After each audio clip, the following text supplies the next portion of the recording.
Hello everyone, good morning po sa inyong lahat and happy Thursday! Ayan, Friday na naman guys, tomorrow. Napakabilis po talaga ng araw.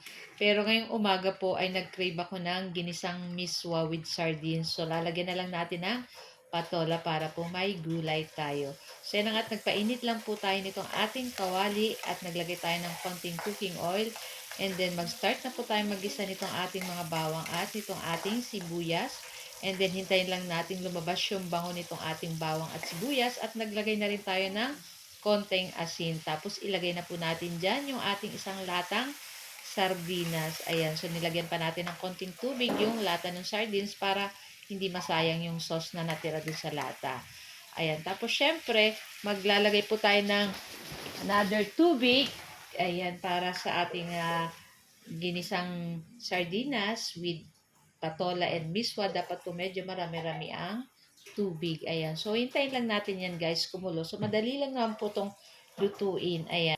So, hihintayin lang natin guys sa kumulo ito. And before that, nilagay ko na rin itong ating patola. Ayan. Para mabango po yung ating ginisang sardinas made with miswa. Ayan. So, hihintayin lang natin to guys maluto. Madali lang naman po maluto yung ganito. And syempre, tikman na rin natin kung okay na yung alat or yung lasa niya. So, sa akin, okay na po yung lasa nito, guys. Kaya, hintayin na lang natin tong kumulo. At pag kumulo na, guys, saka natin ilalagay yung ating isang pack ng miswa. Ayan. So, yung ating miswa, medyo dinurog-durog ko na ng konti para hindi po siya mahaba. Para pag hinalo natin, madali na lang, guys. So, ayan na nga at, ayan na nga, guys, di ba, kumukulo na at nilagay na rin natin yung ating miswa. Ayan, kayo po ba guys, ano ang inyong breakfast? So, bigla lang ako napakain ng ginisang sardinas na may miswa.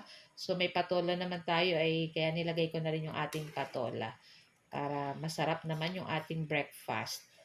Ayan, so halu-haluin lang po natin iyan and that's it lang po, di ba? Madali na pong maluto ang miswa.